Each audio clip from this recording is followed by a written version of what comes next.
Good morning.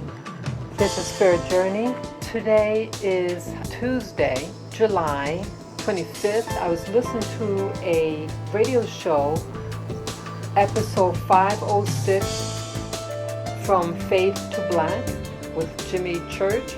And his guest speaker is Damon T as in Tom, Berry. That's B as in boy, Berry. Now, I've heard of Damon T. Berry. He does documentaries, and he talks about alternative history. His work is very, very exciting. Well, what I want to talk about is they just mentioned on this particular, I guess you call it podcast, and how the sun, it's like a doorway, a stargate. And then he also just mentioned that he notices that in human history that between 5,000 and 10,000 years of civilization, it ends abruptly, and that the stone monuments, the megalithic stone monuments, are actually info. It's a warning, and it's not for the people who lived in those days from a long time ago, but now, and that it's a warning. They want you to be able to escape the disaster. Now, you notice a lot of films, like this movie called Knowing, and I watched that movie several times. It came out in 2009. How you have people that look like what they call now, so I'm learning some of the terminology, the Nordics. And it's unfair to use that term because you have people on Earth who are classified as Nordics. Those are people of Scandinavia in Northern Europe. And to call someone a Nordic, well, they're not Nordic, but beings of a planet or dimension. But either way, when he mentioned about that cycle, that 10,000 year cycle of the removal of civilization as we know it, I started asking myself questions. I said, okay, now let's say that people just, boom, the end of a civilization, and even Martin Luther King Jr. had said, why fear death? You can't do anything more to me after you kill me. There's nothing more.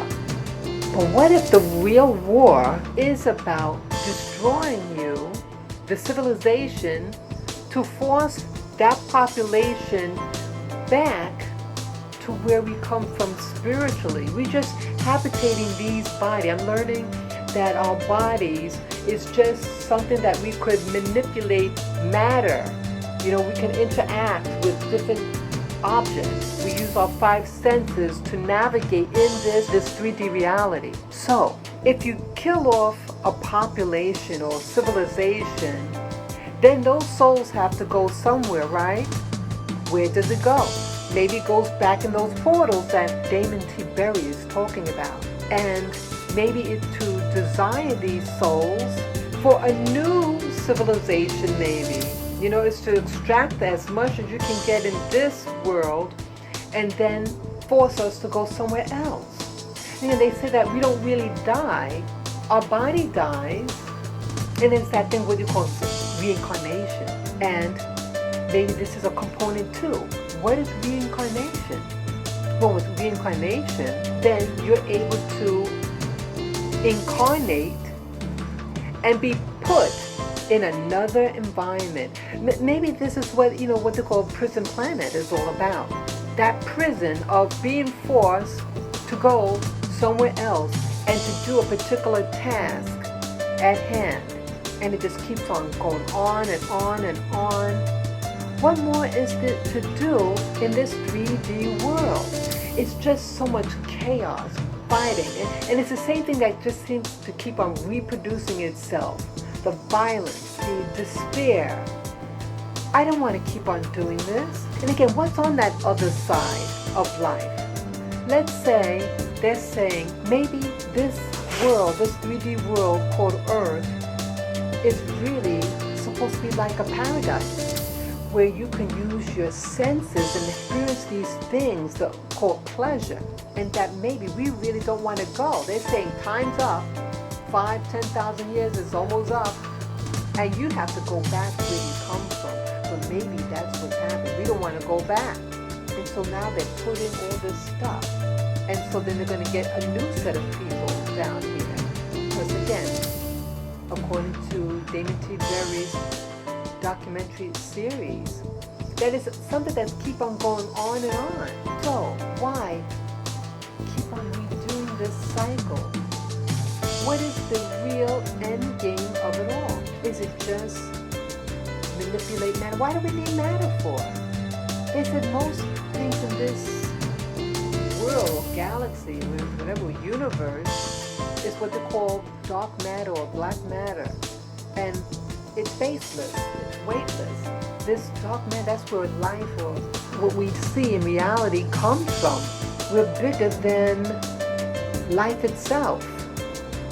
And that this universe is boundaryless, it's infinity. So if this galaxy or universe is infinity, then it's an abundance of resources. There's no scarcity, but they're using scarcity to frighten us and to fight one another. There's no scarcity at all. You have people hoarding, then controlling and putting fear, and then getting us to fight with one another.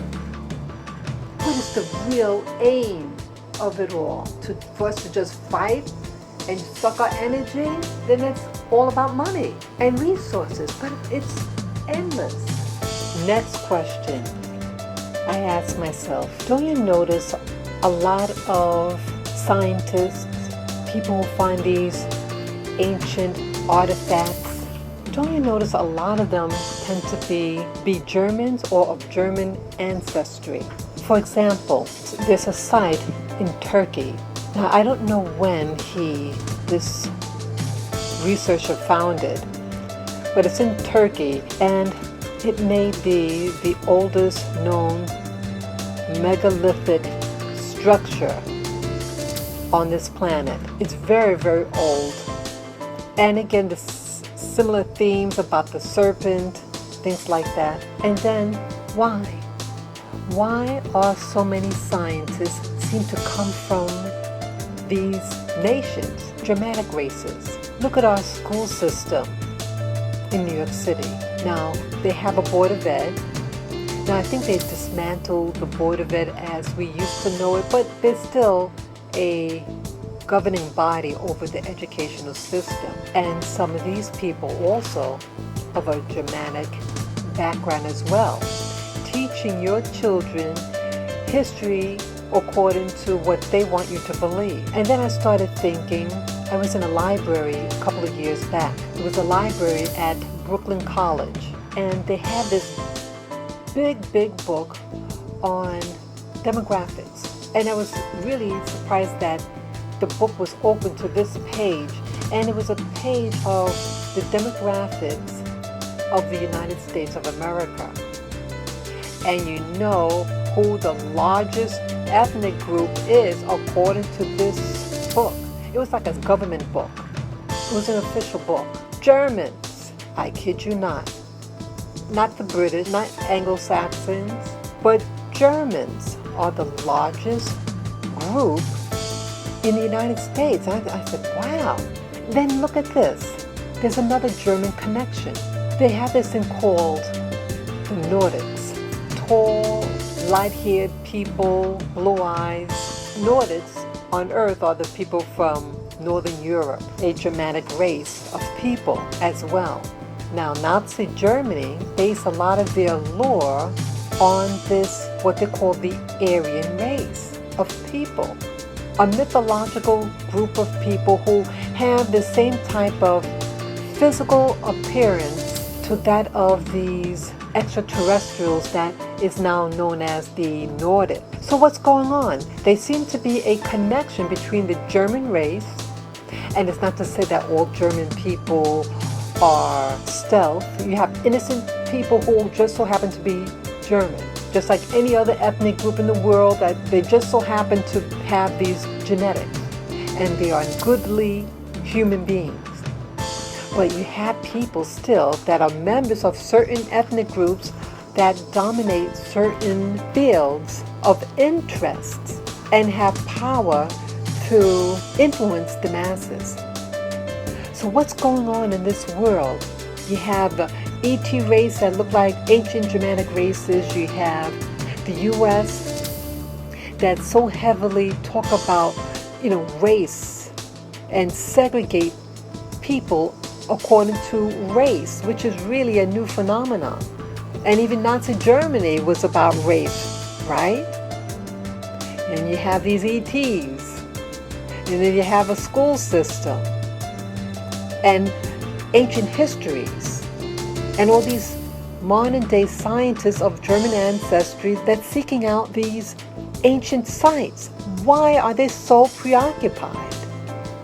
This is food for thought.